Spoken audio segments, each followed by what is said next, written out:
Arnaud Perrol, il est le patron et le fondateur et le patron d'une agence qui s'appelle Idéactif. Et c'est un promoteur infatigable de l'événement au sens d'investir l'espace public pour y créer des émotions extraordinaires. Il a écrit un bouquin, on l'accueille, on peut l'accueillir et l'applaudir, Arnaud Perrol.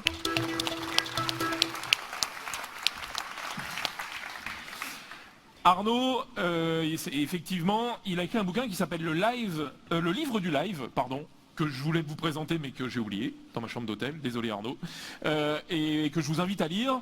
Et justement, à la lecture de ce bouquin, Arnaud, si je devais faire une synthèse de ce que tu racontes, des exemples que tu prends, c'est que vraiment, aujourd'hui, un événement, ça peut être hyper puissant, et ça peut, enfin l'événement grand public, mais en quoi, justement, si tu devais synthétiser tout ça, en quoi un événement grand public peut avoir cette hyper-puissance? J'adore la question simple pour démarrer. En fait, par nature, un événement, c'est hyper puissant, puisque le fait que des gens se rencontrent et en nombre, ça déclenche une énergie qui est en fait complètement ignorée. Mon prédécesseur, il parlait de valeur d'usage par rapport à la valeur d'image. Je crois que ce qui est caractéristique de l'événement, c'est qu'il a une valeur d'usage qui est très supérieure à sa valeur d'image aujourd'hui. C'est qu'en fait, il y a dans un événement une énergie incroyable, puisque le fait que des gens se rassemblent et soient ensemble, en soi, c'est une force. C'est un besoin physiologique. Des événements, il en existe depuis que l'humanité existe. On peut imaginer que malgré toutes les transformations, et on peut l'espérer, les gens continueront de se rassembler.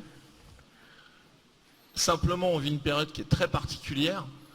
C'est que, bon, pour faire simple et un peu efficace, les événements sont en danger. Parce que se rassembler aujourd'hui devient un luxe. Alors, c'est quoi alors les conditions du succès d'un événement? Qu'est-ce qu'il faut faire aujourd'hui pour assurer... Je ne suis pas venu expliquer à des organisateurs d'événements comment bien organiser un événement. Non, mais d'après toi, d'après ton expérience, il y a des choses qui ressortent de 25 ans d'expérience et qui peuvent aujourd'hui, tu peux témoigner de ça, comme quoi tu as un certain nombre de... Déjà, si on considère l'événement comme une nécessité vitale, on est déjà sur une bonne base. Or, se rassembler est une nécessité vitale. C'est une nécessité sociétale et c'est une nécessité vitale. La notion d'être ensemble, elle est complètement sous-estimée. On vit dans une société qui est très construite autour de l'individu. Toute la com est construite sur l'individu, sur la construction de l'identité par l'accumulation de richesses, de biens, etc. Alors, je suis très à l'aise, moi, avec l'économie de marché, hein, pas de malentendu. Mais pour autant, ce qui fait que les gens se sentent bien, c'est pas seulement qu'ils roulent dans une belle bagnole ou qu'ils ont les fringues dont ils rêvaient. Ce qui les rend heureux, c'est d'être ensemble. Et on se rend compte qu'en fait, les émotions exceptionnelles, c'est des émotions qu'on ressent le plus souvent quand on est ensemble, et notamment quand on vit des événements. Donc déjà, réussir un événement, c'est prendre ça en considération. C'est-à-dire considérer le fait que de se rassembler, c'est une nécessité, c'est presque en fait une raison d'être. Et alors, pareil, pour rebondir un peu sur ce que disait notre prédécesseur, ça sert à rien de se rassembler. Juste, ça peut rendre heureux. Moi, ça me suffit. Hein. Oui, mais aujourd'hui, tu sais très bien que ça n'est pas suffisant dans l'esprit des décisionnaires pour créer, pour être à l'origine d'un événement. Non, alors en plus, un événement, il faut savoir que ça rapporte un max. Voilà, il faut le dire comme ça. Oui, mais comment on le mesure, ça? Et chez Unimev, il y a des gens qui se sont lancés sur le sujet de manière tout à fait passionnante avec le calculateur événementiel, mais là, je vous apprends rien non plus. Pour m'être intéressé un peu au sujet, pour avoir dirigé pour le compte de l'événement, l'association, un chantier sur le ROI de l'événement, un événement, ça peut rapporter énormément. On a un exemple récent. Je vois pas à quoi tu fais allusion. Ah, tu veux plus en parler des gilets jaunes? T'en parles dans ton bouquin un peu. Ouais, si, j'en parle un peu. Alors, bon, les gilets jaunes, faut vraiment en prendre et en laisser. Pareil, hein, moi je suis pas un porte-parole des gilets jaunes. Pas de gros malentendus.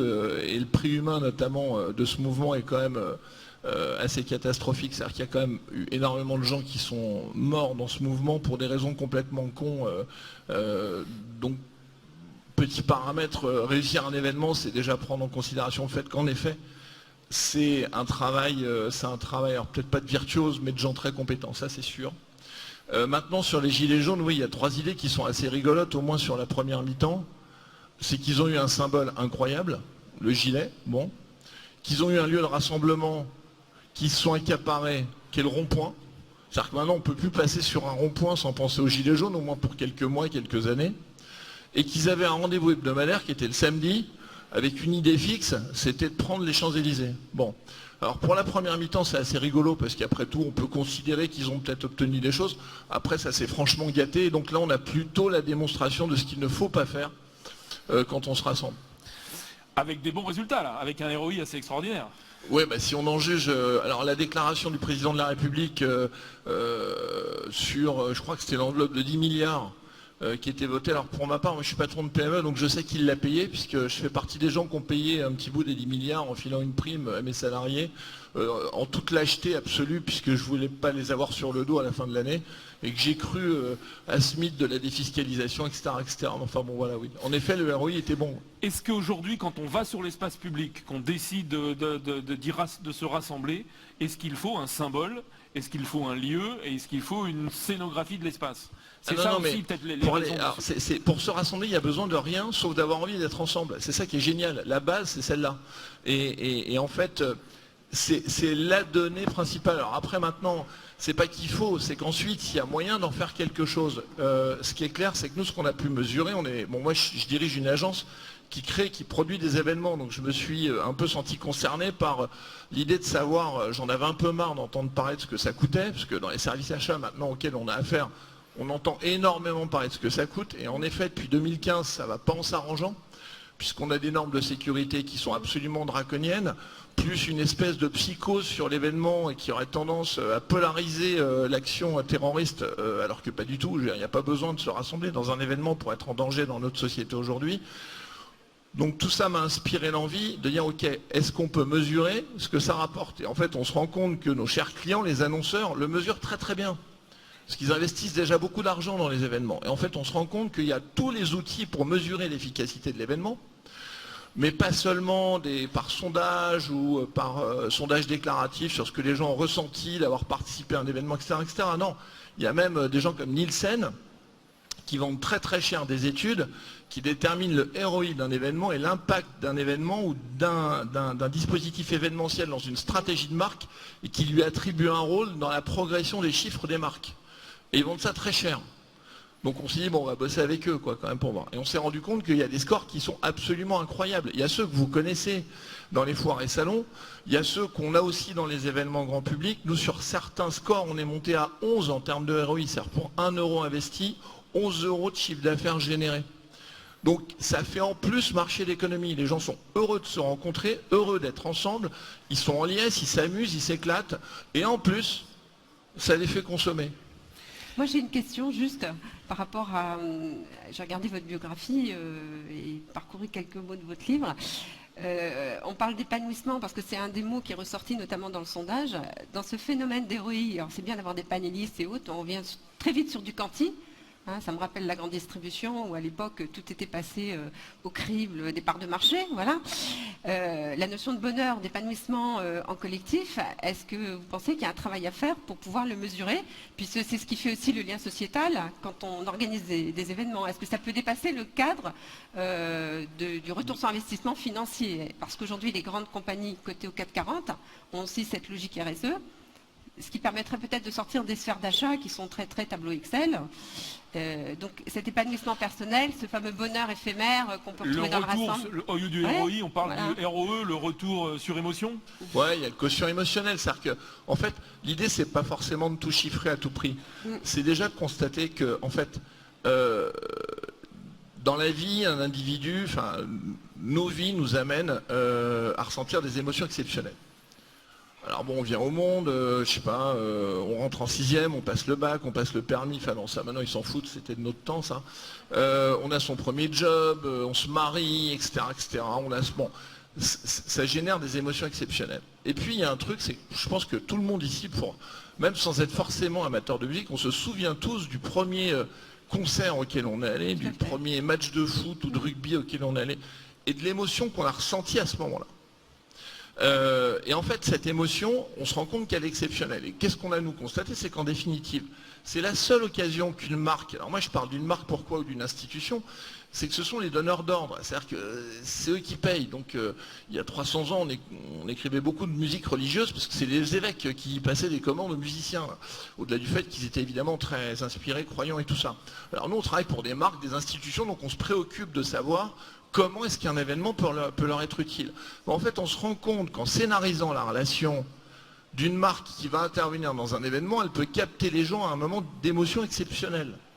Et en fait, ça produit des effets qui sont extrêmement efficaces. Et je vais parler d'une notion, je ne veux pas forcément faire du marketing à tout va, mais c'est la notion de mémoire longue.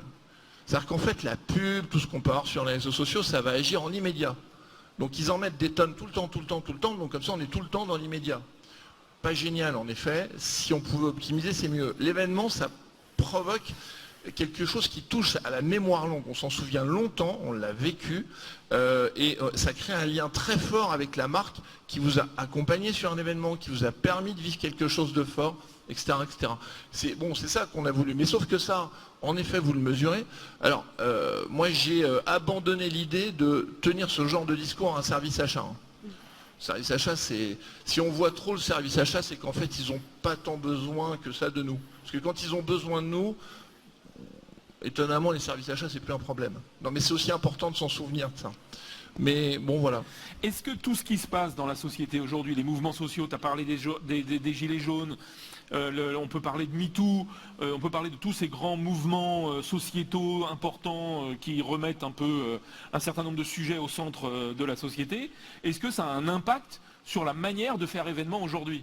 Ouais, alors déjà, juste pour se souvenir, bon, moi j'ai été assez militant quand j'étais jeune, je trouvais ça assez sympa, enfin bon, étonnamment, puisque j'ai choisi de faire ce métier. Il y a 30 ans de ça, il fallait être 1 million, 2 millions dans les rues pour que ça fasse vraiment du bruit. Aujourd'hui, à 300 000 avec les réseaux sociaux, ils arrivent à occuper l'actu de manière incroyablement efficace en fait. Ça, c'est un des changements. Ensuite de ça, c'est indéniablement les événements, les grands rassemblements sont en fait des gros marqueurs sociétaux et de l'époque. On est en train de le voir notamment sur l'environnement, parce qu'au-delà des gilets jaunes, il y a d'autres événements qui sont en train de se manifester. Il y a des gros courants de mobilisation. Et bon, c'est une manière de s'exprimer, évidemment, oui. Et alors à l'inverse, quel est l'impact d'une stratégie événementielle sur les transformations sociétales? Est-ce qu'aujourd'hui, tu travailles beaucoup sur le Tour de France et sur la caravane du Tour? Est-ce que Skoda, ou est-ce que, enfin je ne sais pas si tu bosses pour Skoda d'ailleurs, bah, voilà. Est-ce que pour Skoda, est-ce qu'aujourd'hui, quel est leur impact?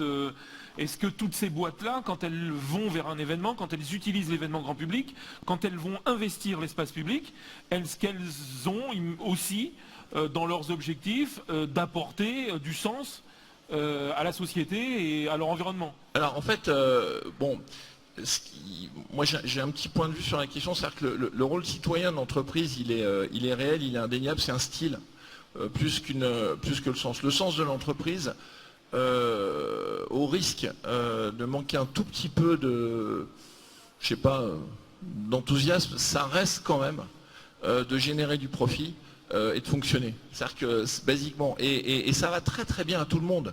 C'est-à-dire que ça va très bien aux gens chez qui on cotise pour payer le travail, à l'État, etc., qui a besoin d'une économie qui soit saine et en bonne santé. Donc on ne peut pas ramener le rôle de l'entreprise à une mission citoyenne, parce que la mission citoyenne, elle est aujourd'hui assez accaparée par l'État et ses différents représentants. Bon, ça c'est première parenthèse. Deuxième parenthèse, c'est pas tellement une question de sens. Il y a dans les valeurs marketing des entreprises, il y a toujours une valeur d'utilité. On a besoin de voitures pour se déplacer, même si à Paris, on a une équipe à la tête de la mairie de Paris qui est peut-être d'un avis un peu différent, mais enfin sinon partout ailleurs en France, on a besoin de voitures pour se déplacer. Donc le fait que Skoda ait envie de présenter ses modèles et d'associer ses modèles à des valeurs de marque, etc., et de générer, de scénariser une rencontre qui soit joyeuse, sympa et qui donne envie de s'intéresser au Skoda parce qu'on en a croisé dans la caravane du Tour, oui c'est simple, ça marche, voilà. On ne va pas forcément chercher de sens. Mais je vais plutôt aborder moi un sujet qui pique un peu.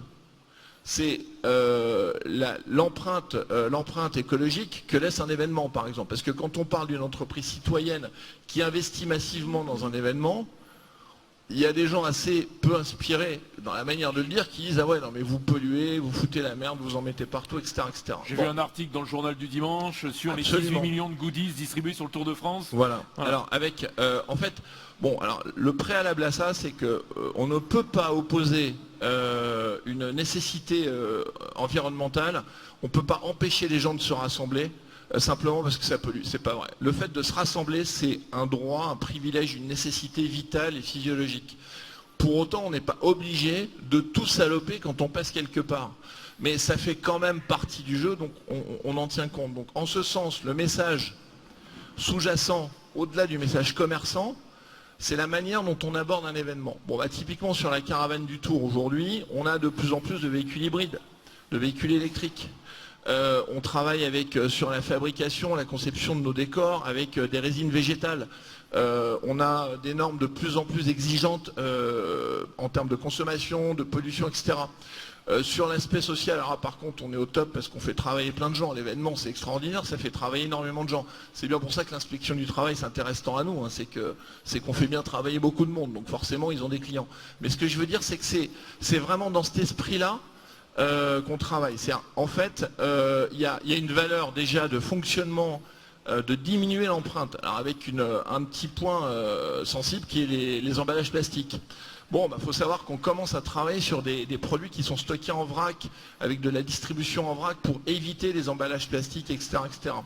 Alors, il ne faut pas non plus en faire des caisses, parce qu'on n'est pas non plus là, quand on est partenaire d'un grand événement, pour expliquer à quel point on est écolo et citoyen. Enfin, moi, c'est pas ma préoccupation en fait de savoir si mes clients sont citoyens exemplaires. Ils sont ce qu'ils sont et ils font des efforts pour être le plus possible adaptés à l'époque. C'est un peu compliqué comme discours à entendre ça, parce qu'on n'est pas dans... Tu considères ton client comme, voilà, il est comme il est. Pas de proposition de démarche de progression, pas d'accompagnement à l'aider à essayer sur en tout cas. Ah non mais si, parce que c'est quand utiliser des résines végétales par rapport à ce qu'on utilisait, c'est pas simple. Même rouler avec des véhicules hybrides, il faut quand même savoir que il y a un mode de fonctionnement sur les véhicules hybrides qui fait que s'ils sont utilisés d'une certaine manière, ils perdent beaucoup en autonomie.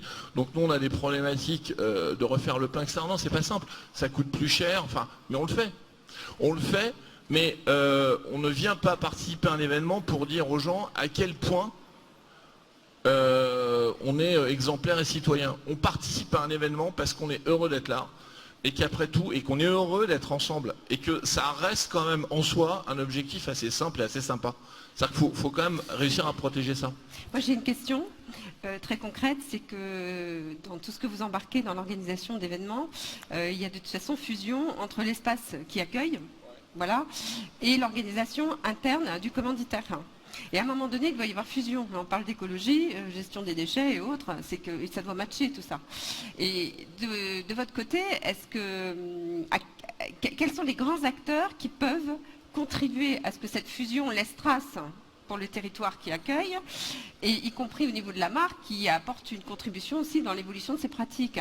C'est-à-dire qu'aujourd'hui, cette fusion-là, elle n'est pas toujours harmonieuse. C'est-à-dire qu'il peut y avoir une ambition d'une marque, et puis pas toujours le réceptacle, et puis inversement proportionné.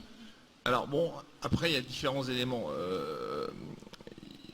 Bon, d'abord, déjà, ça dépend de l'espace qui accueille l'événement. Bon, ça peut être un espace privé, comme beaucoup ici, privé ou semi-public, ou en tout cas délimité, comme beaucoup d'entre vous ici en gérez. Je pense que Corinne, elle passe de l'espace public aussi, de la rue. Ouais, mais en fait, je dirais tout important. Alors, sur la rue, c'est la problématique de la rue, c'est que c'est l'espace public, et en fait, c'est le problème de la responsabilité de l'espace public. C'est-à-dire que, d'abord, en travaillant efficacement, en travaillant bien, bon, c'est toujours assez long d'obtenir des autorisations, c'est assez fastidieux parce qu'on a affaire à une administration qui peut être tatillonne, qui est extrêmement compétente, je m'empresse de le préciser. Enfin bon, je crois que ça on peut vraiment s'en féliciter, mais enfin pour autant il vaut mieux montrer patte blanche, arriver avec des dossiers qui soient bien montés, etc. Alors c'est pas nous que ça gêne, parce que nous on est pro de ça, donc on sait faire, et on paye des gens pour monter des dossiers, avoir le discours qui correspond, qui fait que. En revanche, c'est sûrement un frein Aujourd'hui, et notamment depuis 2015, d'organiser un événement dans la rue, c'est un frein pour des associations, pour des gens qui sont un peu plus amateurs. Là, il y a une restriction qui est problématique. Et là, ça touche aux droits des citoyens. Ça, c'est clair et net. C'est-à-dire qu'en fait, le paradoxe, c'est que plus on est mercantile, plus on est proche en fait des donneurs d'ordre, plus c'est facile d'organiser un événement. On en sait quelque chose. Et à l'inverse, quand vous êtes plus amateur, plus associatif, plus touriste, quoi, vous pouvez être un peu moins bien reçu par les autorités compétentes qui ont la responsabilité de l'espace public. Bon. Ensuite, et tu le regrettes, enfin, c'est dommage. Ah non, mais c'est pas que je le regrette, c'est que c'est absolument dramatique puisque ça touche à nos fondamentaux, à l'équilibre, au droit des gens de pouvoir se rassembler. C'est un vrai problème, mais c'est exclusivement un problème de responsabilité. Moi, je me souviens de la braderie de Lille qui a été annulée une année suite aux événements de 2015. De mémoire, je crois me souvenir que le préfet de la région Nord ou du département a dit non, et je ne prends pas la responsabilité de... La première remarque que je me suis fait, quelle responsabilité, puisque le danger n'est pas polarisé sur les événements. Mais simplement, à partir du moment où il serait passé quelque chose de grave, ça engageait sa responsabilité. Ce qui est d'ailleurs un élément très fort dans le fait d'organiser des événements, c'est la problématique de la responsabilité. Avec aujourd'hui des nécessités de couverture en termes d'assurance, etc., qui sont problématiques. Pour, très sincèrement, c'est une déviance. Pour moi, il n'y a rien de vertueux là-dedans. Alors là, typiquement, il n'y a rien de vertueux, c'est une déviance absolue. Il faut arriver à trouver le moyen de contrôler ça. Et puis ensuite, vous le vivez tous. C'est bien joli, les histoires de fan zone archi-cloisonnées, etc., ou l'accès à vos événements avec des sas de contrôle à l'entrée, ça ne fait que reporter le problème de grappe. C'est-à-dire qu'en fait, ça ne fait que simplifier le boulot d'un mec qui va se pointer avec son camion ou sa bouteille de gaz et ses clous, parce qu'il n'a même pas à rentrer pour tout faire péter, il a juste à se servir dans ce qu'il va trouver devant chez vous. Donc en plus, on est dans l'aberration. Donc ça, évidemment, nous, on ne peut pas être pour ça. Ceci étant, je termine juste, l'expérience montre que ce dialogue-là, il peut s'engager. Nous, on a réussi à réouvrir des espaces pour le top 14 de rugby. On était là il n'y a pas longtemps pour les demi-finales. D'ailleurs, on arrive à avoir des espaces qui sont ouverts, accessibles et fluides, parce qu'en définitive, on a des schémas de sécurisation qui en fait qui ne nécessitent pas qu'on cloisonne, quoi. Voilà. Mais en effet, oui, non, et le problème, c'est que ça devient un luxe d'organiser un événement, ce qui est un vrai gros problème. Dernière question, en quoi aujourd'hui une grande ambition événementielle peut-elle influer sur le développement sociétal et sur l'engagement citoyen? En fait, de mon point de vue, l'événement grand public, c'est la puissance absolue dans tout ce qui existe en médias. C'est-à-dire que la puissance du rassemblement et la contagion, la propagation de l'énergie positive qui peut se générer dans un événement n'a aucun équivalent, quelles que soient les technologies. Alors en plus, il ne faut pas les opposer, c'est qu'en plus, quand ça se combine avec les réseaux sociaux et le digital, ça provoque une déflagration absolument inouïe. C'est-à-dire qu'on a des rayonnements d'événements aujourd'hui qui sont absolument fantastiques. Donc, si par exemple on avait comme ambition de propager, alors moi je suis assez fan de Bourdieu pour ça, c'est-à-dire que j'aime bien cette idée que la culture n'est pas faite pour être partagée, mais qu'elle a surtout servi à séparer. Peut-être que typiquement ce qu'un événement grand public pourrait avoir comme rôle, c'est de propager la culture de la manière, en l'intégrant dans ses codes, des grands événements qui propageraient de la culture accessible à tous, accessible au public, auraient des vertus extraordinaires. Enfin, je suis persuadé que la culture, c'est un des remparts à la barbarie, c'est sûr. Revenir à des grandes parades comme en 1989, il y a 30 ans, Jean-Paul Goude. Ce pays a produit les plus grandes compagnies de spectacles de rue, et elles ont donc sillonné toute la planète, toutes les grandes capitales mondiales, à l'exception d'une, c'est Paris. C'est-à-dire que Paris n'aime pas les arts de la rue.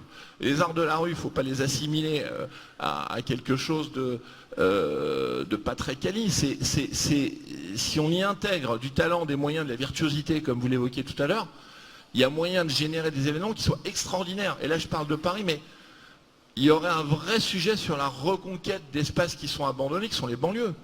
C'est-à-dire que s'il y a un travail qui est fait, collectif, de mobilisation, je dirais, des populations dans les banlieues, au service de la création, effectivement, que ce soit une parade, un carnaval, mais qui soit chargé et en émotion, en culture et en expression artistique, il n'y a que du bon à gagner. Que du bon à gagner, c'est sûr et certain.